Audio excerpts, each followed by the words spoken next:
What is up everybody, this is your host Play, and in today's video I'm going to be giving you guys some tips on aim, utility usage, movement mechanics, visuals, and maybe a giveaway, so stay tuned for that and let's dive in to the video. Alright, first up, so I'm going to go into a practice server in the casual and I'm going to enable grenade camera, infinite ammo, and infinite warm-up. Right, so first thing you want to do is get the weapon that you feel most comfortable with playing.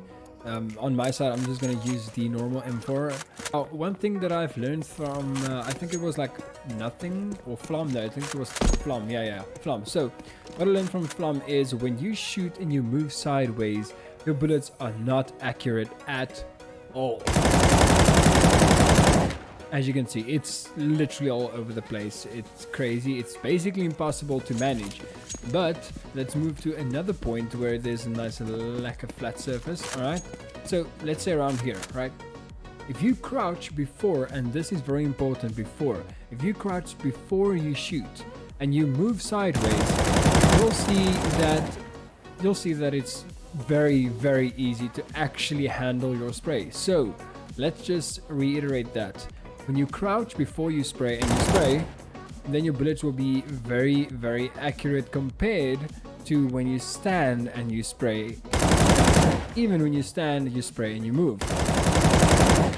Alright, tip number 2 is to do with movement and visibility.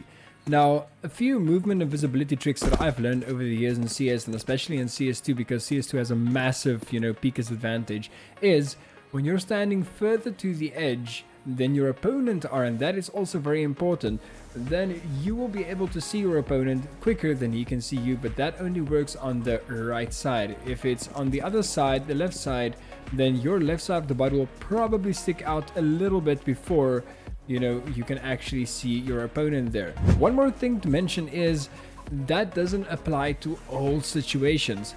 The distance between this block and that block has to be greater than the distance between this block and your opponent. So if your opponent is standing on this side, just up against the wall, there's a massive difference in distance between him and this wall and you and that exact same wall. So he will be able to see you before you can see him, especially if it's a T side and they're like coming around the corner and rushing. He's going to be able to shoot you much quicker than you can shoot him. But if you stand all the way at the back right here and you hold this corner, there's going to be a massive chance that you're going to be able to shoot the guy much quicker than he will be able to shoot you. I mean, there's the bullet where you shot, and he has to come just around about here for him to get shot. Now that is an impossible place to shoot somebody. And even if you did manage to shoot there, I mean, what are the odds that you're gonna actually kill the guy standing here? Because he doesn't even need to stand there. He can just... you're dead. Another movement tip that I actually learned from the exact same person, Flum, is when an op is holding you, let's say CT, you are on T side and the op is just standing here watching that corner, never, and I repeat that, never go slow around this corner right here, and especially being further from the corner, because you will be much slower moving on the other person's screen. And if he's holding you with an AWP right here, I mean, he's scoped in, he can see you very, very clearly, so you're probably gonna die. But what you can do instead is you can hug the wall very close, which is, counterintuitive when you think about the whole visibility thing. But when you're hugging the wall right here and you move to the side, you're going to be much faster on his screen or the enemy's screen. So the enemy won't be able to, be quick enough, probably won't be able to be quick enough to actually shoot you. What you should do is obviously be careful of coffins and all the other places and stuff, but that's where nades and stuff come in handy.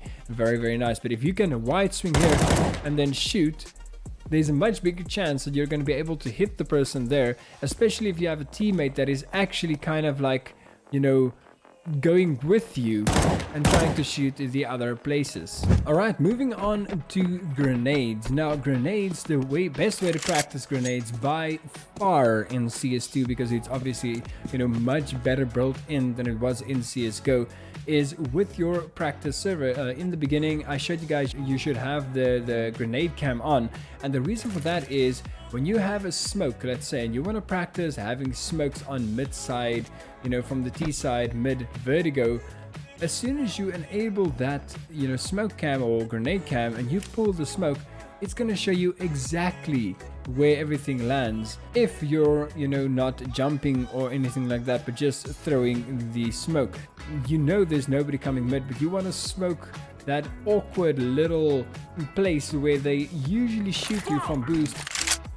Now you know that you can throw a smoke right there just because you actually practiced the smoke. You can come around the corner at the back and then try and pick off a fight with all the different CTs going to you at all the different spots. The same goes as with any of the other util. You know, for example, you want to use a flash, but you don't know where it's actually going to flash inside of the little corridor right there. You know that if you throw it like this, it is going to flash every single person inside of connector or whatever you call that. Elevator. Yeah, it's this elevator.